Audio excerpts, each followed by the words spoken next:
Hello दोस्तों, mister ये brothers की हॉरर मूवी की दुनिया में आपका फिर से स्वागत है। आज हम बात कर रहे हैं latest online movie black wizard की। फिल्म की शुरुआत ही एकदम गांव नेंग यानी हाई वोल्टेज सीन से होती है। एक लंबे बालों वाली औरत लिविंग रूम में है, तभी अचानक एक काला हाथ उस पर हमला कर देता है। वो खौफ के मारे दरवाजे की तरफ देखने लगती है। 3 बच्चों की माँ लिंडा को हर तरफ बस ये काले हाथ ही नजर आते हैं। वो इतनी कमजोर हो चुकी है कि बेचारी दिन भर बिस्तर पर पड़ी रहती है। घर में बस उसकी छोटी बेटी इला ही उसकी देखभाल के लिए बची है, क्योंकि उसका भाई अली और बहन अला तो शहर जा चुके हैं और गांव आने का नाम तक नहीं लेते। कहानी में ट्विस्ट तब आता है जब इला अपनी माँ के सिर के पास जाती है और देखती है कि बालों में से एक जिंदा कनखजूरा सेंटीपीड गिरता है। बात यहीं खत्म नहीं होती। माँ ने अपने मुंह की पोर्सलिन का एक टुकड़ा तक उगल दिया। इला बेचारी डर जाती है। हार मानकर इला ने मिस्टर फयाल को लेटर लिखा। फयाल एक मशहूर मैगजीन के कॉलमनिस्ट हैं जो ऐसी रहस्यमयी घटनाओं पर लिखते हैं। अब भाई, इंडोनेशिया में कम्युनिकेशन सिस्टम अभी भी थोड़ा पिछड़ा हुआ है, तो जवाब आने में वक्त लगा। आखिर एक रात जवाब आया और फयाल ने बताया कि उसकी माँ पर शात ब्लैक मैजिक हुआ है। लेकिन उसी रात माँ अचानक गायब हो गई। रात के अंधेरे में वो कहाँ जा सकती थी? इला उसे ढूंढने निकली तो देखा कि माँ अपने दादा दादी की कब्र पर एक अजीब सी ड्रेस में लेटी हुई है। गांव वालों ने अल्टीमेटम दे दिया, अगर ऐसा दोबारा हुआ तो तुम्हें गांव से बाहर फेंक दिया जाएगा। असल में लिंडा की जिंदगी बड़ी दुखद थी। वो एक प्रोस्टिट्यूट थी जिसने अपना जिस्म बेचकर अपने तीनों बच्चों को पाला। बच्चों का कोई बाप नहीं था और हर दिन घर में पराये मर्दों को आते जाते देखना बच्चों के लिए किसी टॉर्चर से कम नहीं था। यही वजह थी कि अली और अला अपनी माँ और इस घर से नफरत करने लगे थे और मिडिल स्कूल के बाद घर छोड़कर चले गए थे। लेकिन अब मजबूरी में उन्हें वापस आना पड़ा। अली अपनी बेटी लिया को भी साथ लाया था। इला ने बताया कि माँ पर जादू हुआ है, पर अला, जो माँ से सख्त नफरत करती थी, उसने यकीन नहीं किया। उसे लगा माँ को उसके पापों की सजा मिल रही है।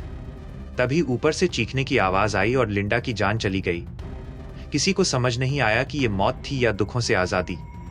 लेकिन फ्यूनरल जनाजे के वक्त कुछ बहुत खौफनाक हुआ।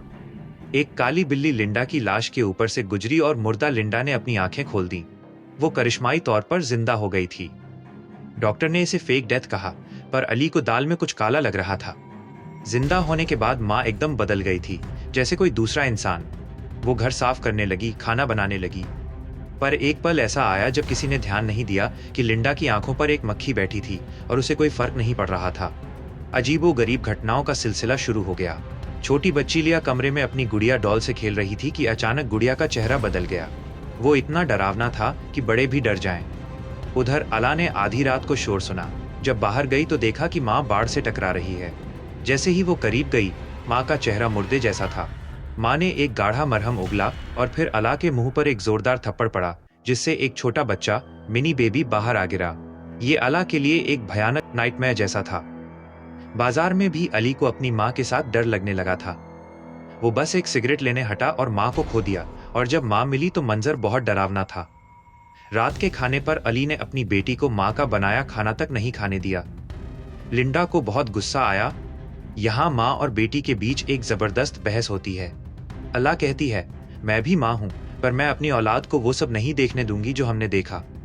अगर मुझे अपना बच्चा नहीं चाहिए होगा तो मैं उसे पैदा ही नहीं होने दूंगी, पर तुम्हारी तरह जलील नहीं करूंगी।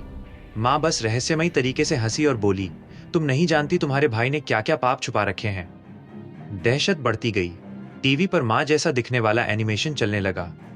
बेडरूम में माँ रॉकिंग चेयर पर बैठी एक बच्चे को गोद में लिए नजर आई। अला को एहसास हुआ कि उसके सीने से खून बह रहा है। उसे इला की बात पर यकीन हो गया। इला ने फयाल के लेटर के मुताबिक जादू चेक करने के लिए एक गिलास पानी और अंडा शापित बिस्तर के नीचे रखा। मंत्र पढ़ते ही अंडा फूट गया और उसके अंदर से कनखजूरा निकला। साफ था कि माँ को किसी ने बहुत तगड़ा श्राप दिया है। मिस्टर फयाल आखिरकार गांव पहुंचे। उन्होंने सीधे कहा, तुम्हारी माँ के जिस्म में अब वो नहीं, बल्कि इब्लीस शैतान है। बेयर फयाल ने समझाया कि ये सब किसी करीबी खून के रिश्ते वाले के जादू करने की वजह से हुआ है, और वो गुनहगार निकला अली। अली ने तंगी और नफरत में आकर अपनी ही माँ पर जादू करवाया था। उसे अंदाजा नहीं था कि इससे उसकी माँ शैतान बन जाएगी। क्लाइमैक्स में भारी बारिश के बीच अली आंगन में वो जादू की भेड़ की खाल, शीपस्किन, खोद रहा था। उधर शैतान ने छोटी लिया को पकड़ लिया। इला खिड़की के रास्ते अंदर घुसी, पर शैतान ने उसे भी कंट्रोल कर लिया।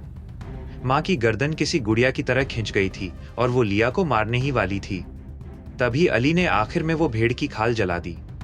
जैसे ही आग की लपटें उठी, शैतान की पकड़ ढीली हो गई, उसका शरीर राख होने लगा और ये भयानक दुस्वप्न खत्म हुआ। कहानी के अंत में मिस्टर बेयर एक फोटो दिखाते हैं जो लिया की असलियत की तरफ इशारा करती है। ये फिल्म हमें सोचने पर मजबूर करती है कि गरीबी और नफरत इंसान को किस हद तक ले जा सकती है।